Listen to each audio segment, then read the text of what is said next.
அஸ்ஸலாமு அலைக்கும் வரஹ்மத்துல்லாஹி வபரகாத்துஹு. அல்ஹம்துலில்லாஹ். நாம் அனைவருமே ஒரு பரக்கத் வாய்ந்த தினத்தில் இருக்கோம். இந்த நாளில் செய்யக்கூடிய ரொம்ப ரொம்ப பவர்ஃபுல்லான ஒரு அமலை தான் நம்ம இன்றைக்கு பார்க்க போகிறோம். ஒவ்வொரு வாரமும் நம்ம கூடுதலான அமல்களை நம்ம போட்டுக்கிட்டு தான் வர்றோம். அதை நம்பிக்கையோடு செய்கிற ஒவ்வொரு மக்களுக்கும் அல்லாஹ் தாலா கைவிடாமல் பதில் கொடுத்துக்கிட்டு தான் இருக்கான் அப்படிங்கிறதுக்கான ஒரு அடையாளம் தான்.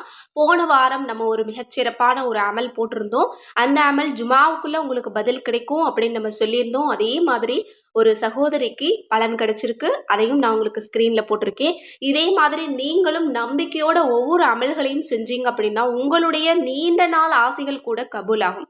இன்னைக்கு அப்படிதான் ரொம்ப ரொம்ப பவர்ஃபுல்லான ஒரு அமலை தான் நான் உங்களுக்கு சொல்ல போறேன். எனவே இன்ஷா அல்லாஹ் இன்றைக்கு துஆக்கள் கபூலாகக்கூடிய ஜுமாவுடைய மக்ரீபுக்கு பிறகு இந்த ஒரு ஆயத்தை மட்டும் நீங்க 7 முறை ஓதிட்டு அல்லாஹ் இடத்துல துஆ செய்யுங்க. ஜுமாவுக்குள்ள எனக்கு பதில கொடுத்துரு யா அல்லாஹ், என்னுடைய ஆசையை கபூலாக்கிரு, எனக்கு சந்தோஷமான செய்தியை கொடு, என்னுடைய கஷ்டத்தை விட்டும் எனக்கு நிம்மதியை கொடு அப்படின்னு கேளுங்க. எல்லாம் வல்ல அல்லாஹ் தாலா கண்டிப்பாக உங்களுடைய துஆக்களை கபூலாக்கி தருவான். இப்போ அப்படிப்பட்ட அந்த சக்தி மிகுந்த அந்த ஆயத்து என்ன அப்படிங்கிறத பார்க்கலாம். அதுதான் சூரா ஹதீதுல இடம்பெறக்கூடிய ஒரு சிறப்பான ஆயத்.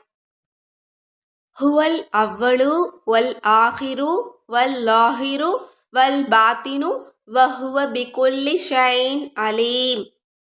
இந்த ஒரு ஆயத்துக்கு ஏராளமான பலன்கள் இருக்கு, ஏராளமான வஜீஃபாக்களும் இருக்கு. இதனுடைய அர்த்தத்தை கவனிங்க. யாவற்றுக்கும் முந்தியவனும் அவனே, பிந்தியவனும் அவனே, பகிரங்கமானவனும் அவனே, அந்தரங்கமானவனும் அவனே, மேலும் அவன் அனைத்து பொருட்களையும் நன்கறிந்தவன். சுபஹானல்லாஹ். இதுல இன்னல்லாஹ் அலா குல்லி ஷைன் கதீர் இருக்கு. சமீப காலமா எனக்கு எந்த தேவை வேணும் அப்படின்னு நினைச்சாலும் நான் இதை தான் வாயில சொல்றேன். அல்ஹம்துலில்லாஹ். அந்த காரியத்தை அல்லாஹ் தஆலா எனக்கு அதை நடத்தி கொடுத்துக்கிட்டு இருக்கான். நீங்களும் சொல்லி பாருங்க. இதுக்கு ஒழு செய்யணுங்கிற அவசியம் கிடையாது. நம்ம எந்த வேலையில எப்படி இருந்தாலும் இந்த வார்த்தையை சொன்னோம் அப்படின்னா அல்லாஹ்வின் புறத்திலிருந்து அடுத்த நொடி உதவி இறங்கும். நீங்களும் இன்றிலிருந்து சொல்ல தொடங்குங்க. இப்போ இந்த ஆயத்துக்கு ஏராளமான வஜீஃபாக்கள் இருக்கு. ஏன் அப்படின்னா இதனுடைய அர்த்தம் தான் காரணம். இதற்கு அடுத்த வசனத்துல அல்லாஹ் தஆலா சொல்றான், கவனிங்க. அவன்தான் வானங்களையும் பூமியையும் 6 நாட்களில் படைத்தான். பின்னர் அர்ஷின் மீது அமைந்தான். பூமிக்குள் நுழைவதையும் அதிலிருந்து வெளியாவதையும் வானத்திலிருந்து இறங்குவதையும் அதில் ஏறுவதையும் அவன் நன்கறிகிறான். நீங்கள் எங்கிருந்த போதிலும் அவன் உங்களுடனே இருக்கிறான். அன்றியும் அல்லாஹ் நீங்கள் செய்வதை உற்று நோக்கியவனாக இருக்கிறான். சுபஹானல்லாஹ். இதிலேயே அதற்கான விளக்கங்களை அல்லாஹ் நமக்கு தெளிவாக சொல்றான். வானத்தில் இருக்கிறது, பூமியில் இருக்கிறது, இதில் இருக்கிற எல்லாத்தையுமே நன்கு அறியக்கூடியவனா இருக்கிறான் ரப்பு. அதே போல ஒவ்வொரு நொடியையும் நம்ம செய்யக்கூடிய செயல்கள், நம்முடைய எண்ணங்கள் அனைத்தையுமே அல்லாஹ் கவனிக்கிறான். எப்படிப்பட்ட வார்த்தை பாருங்க. இந்த ஒரு ஆயத்திற்கு ஏராளமான வஜீஃபா இருக்கு. இதை யார் 12,000 தடவை நீயத்து வச்சு ஓத தொடங்குறீங்களோ அவங்களுடைய காரியத்தை அல்லாஹ் நடத்தி தருவான் அப்படின்னு சொல்லப்படுது. அது மட்டுமல்ல, 12,000 வானவர்களை கொண்டு உங்களுடைய துஆக்களை அல்லாஹ் அங்கீகரிப்பானா, உடனே உங்களுக்கு நடத்தி தருவானா.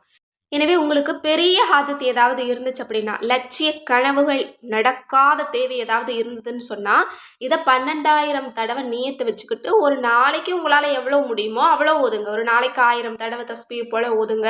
இப்படியே நீங்கள் ஓதிட்டு வந்தால் கூட 12 நாளில் நீங்கள் முடிச்சிட முடியும். 12,000 வானவர்களை கொண்டு அல்லாஹ் உங்களுடைய துஆவை உடனடியாக உங்களுக்கு கபூலாக்கி தருவான். எனவே பெரிய ஹாஜத்து உடையவங்க இதை நீங்கள் நீயத்தை வச்சுக்கோங்க. சின்ன சின்ன ஹாஜத்தில் இருக்கிறவங்க இன்ஷா அல்லாஹ் இன்றைக்கு நீங்கள் வெறும் 7 முறை நீங்கள் ஓதிட்டு அல்லாஹ்விடத்தில் நீங்கள் துஆ செய்யுங்க. இதனுடைய அர்த்தத்தை விளங்கி ஓதுங்க. நிச்சயமா எல்லா பொருட்களின் மீதும் அல்லாஹ் தான் சக்தி பெற்றவர். எனக்கு இது நடக்காது, எனக்கு கிடைக்காது அப்படின்னு நீங்கள் யோசிக்காதீங்க. அல்லாஹ் நாடிட்டா நடந்துடும். ஏன்னா எல்லா பொருட்களின் மீதும் சக்தி பெற்றவன் அல்லாஹ் தான் அப்படிங்கிற முழு நம்பிக்கையோட இதை ஓதுங்க. இன்ஷா அல்லாஹ் நாளை ஜுமாவுடைய தொழுகைக்குள்ளேயே உங்களுக்கு அல்லாஹ் தஆலா இதனுடைய பதிலை கொடுப்பான். நம்பிக்கையோடு ஓதுங்க. இன்ஷா அல்லாஹ் எல்லா மக்களுக்காகவும் துஆ செய்யுங்க. இந்த துஆவில் என்னையும் சேர்த்துக்கோங்க. மேலும் இந்த பதிவை உங்களால் முடிஞ்ச அளவுக்கு நிறைய நபர்களுக்கு ஷேர் பண்ணுங்க. ஏன்னா ஒரு திருக்குரானுடைய ஒரு வசனத்தை தான் நீங்கள் ஷேர் பண்ணுறீங்க. அதற்கான பலன் உங்களுக்கு கிடைத்தே தீரும். அவங்க ஓதுனாங்க, ஒரு எழுத்தை ஓதுனாங்கன்னா கூட உங்களுக்கு அதற்கான பலன் நிச்சயமாக கிடைக்கும். எனவே அந்த நன்மையை நீங்கள் சம்பாதிக்கணும்னு நினச்சிங்கன்னா அதிக அளவு ஷேர் பண்ணுங்கள். மேலும் நம்ம சேனலை இதுவரைக்கும் சப்ஸ்கிரைப் பண்ணாமல் பார்த்துட்டு இருந்தீங்கன்னா இப்போவே சப்ஸ்கிரைப் பண்ணி லைக் பண்ணிக்கோங்க. மேலும் நம்முடைய தயாரிப்பான கேட்பது கிடைக்கும் வஜீஃபாக்கள் கிதாப் மற்றும் தௌபா கிதாப் உங்களுக்கு வேணும் அல்லது சதக்காவாக கொடுக்க நீங்கள் விரும்புகிறீங்க அப்படின்னா ஸ்க்ரீனில் தெரியிற நம்பருக்கு இப்போவே வாட்ஸ்அப் மூலம் புக் பண்ணிக்கோங்க. அஸ்ஸலாமு அலைக்கும் ரஹ்மத்துல்லாஹி வபரகாத்துஹு.